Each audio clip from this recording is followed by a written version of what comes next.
warahmatullahi wabarakatuh.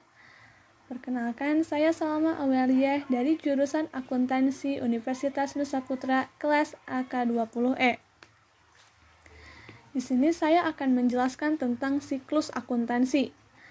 Sebelumnya, siklus akuntansi adalah tahapan atau rangkaian pencatatan, pengelompokan, dan pelaporan transaksi keuangan. Dalam satu siklus akuntansi, ada 9 tahapan yang harus dilalui. Di antaranya, yang pertama ada mengumpulkan dan menganalisis data transaksi. Mengumpulkan dan menganalisis data transaksi keuangan yang umumnya disebut nota. Tetapi bukti transaksi tidak selalu berbentuk nota, bisa dalam bentuk surat perjanjian atau kwitansi. Bukti itulah yang nantinya akan dianalisa apakah transaksi itu diakui atau tidak. Yang kedua ada membuat jurnal atau memposting. Setelah mengumpulkan data dan menganalisis, tahapan selanjutnya adalah memasukkan nilai yang tercantum pada bukti transaksi atau yang disebut menjurnal atau memposting. Dalam akuntansi, pencatatan transaksi ini disebut jurnal umum. Yang ketiga, memindah jurnal ke buku besar. Pada jurnal umum, catatan transaksi masih tercampur dengan berbagai macam transaksi lainnya. Maka dibuatlah buku besar. Di buku besar, transaksi dipindahkan sesuai dengan kelompok akunnya. Yang keempat, membuat neraca percobaan. Membuat neraca percobaan. Neraca percobaan dibuat menjelang penutupan buku. Dibuat untuk memastikan bahwa nilai transaksi debit dan kredit itu balance. Yang kelima ada membuat jurnal penyesuaian. Jurnal penyesuaian dibuat agar tercapai keseimbangan. Ada beberapa hal yang menyebabkan ketidakseimbangan. Yang pertama ada transaksi yang terlewat. Yang kedua kesalahan perhitungan. Dan yang ketiga ada transaksi yang tidak bisa diakui akibat penerapan sistem akrual. Yang keenam, membuat neraca percobaan setelah penyesuaian. Melakukan langkah membuat neraca percobaan kembali. Jika belum balance, maka harus diulang sampai hasilnya balance. Yang ketujuh, menyusun laporan keuangan. Laporan keuangan sendiri terdiri dari 4 jenis laporan, yaitu laporan laba rugi, neraca, laporan arus kas, laporan perubahan modal. Yang kedelapan ada penutupan buku, dibuat agar akun pendapatan dan biaya tidak tercampur dengan periode berikutnya.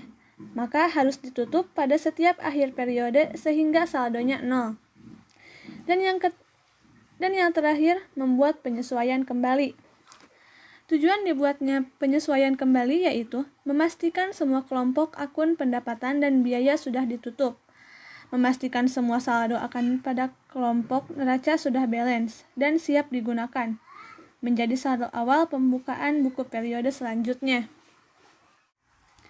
Selanjutnya saya akan menjelaskan contoh pengerjaan siklus akuntansi.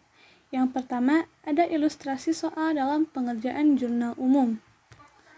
Di sini saya sudah membuat jurnal umum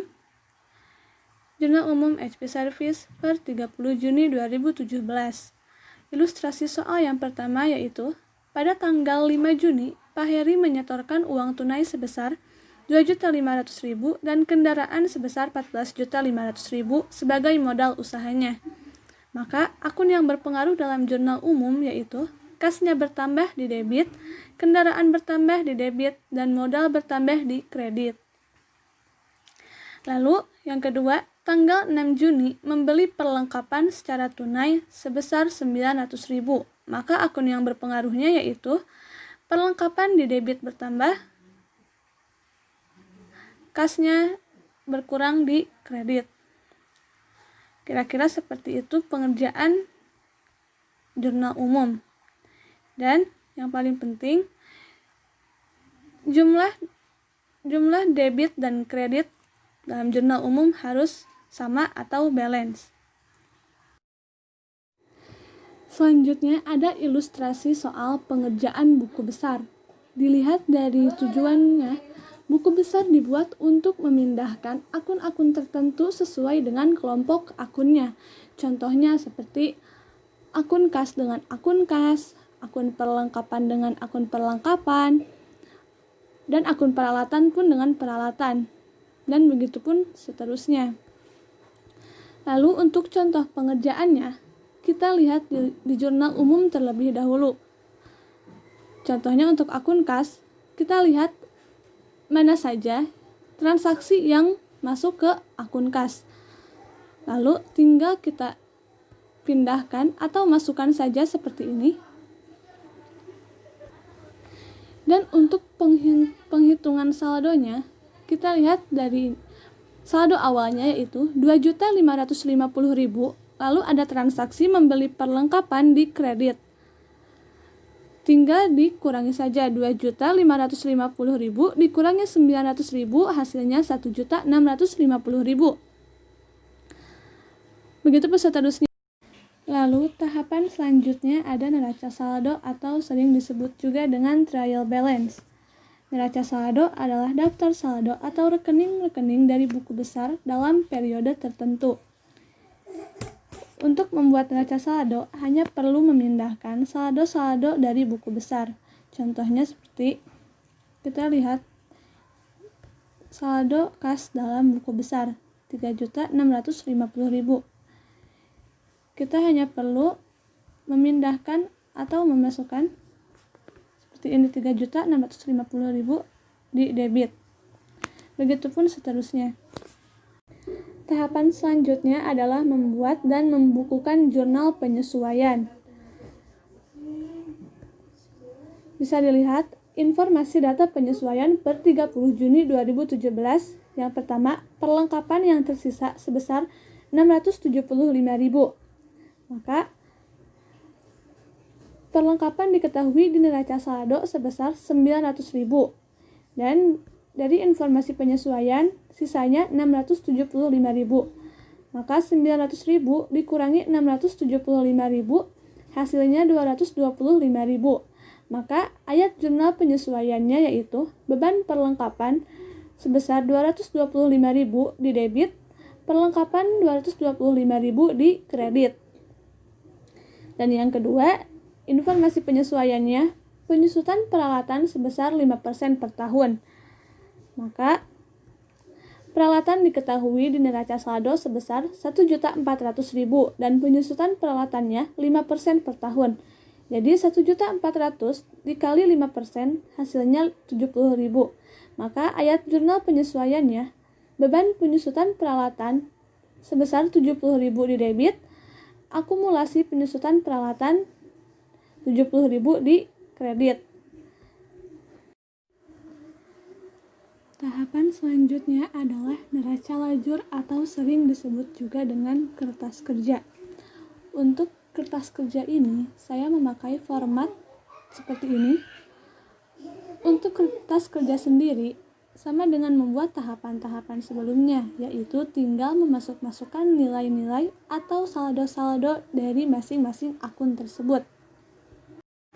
Lalu selanjutnya ada laporan keuangan, di mana laporan keuangan terdiri dari laporan laba rugi, neraca, laporan arus kas, dan laporan perubahan modal.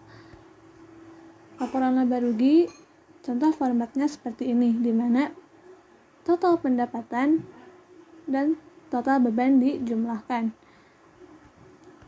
Lalu untuk neraca formatnya seperti ini, laporan arus kas dan laporan perubahan modal.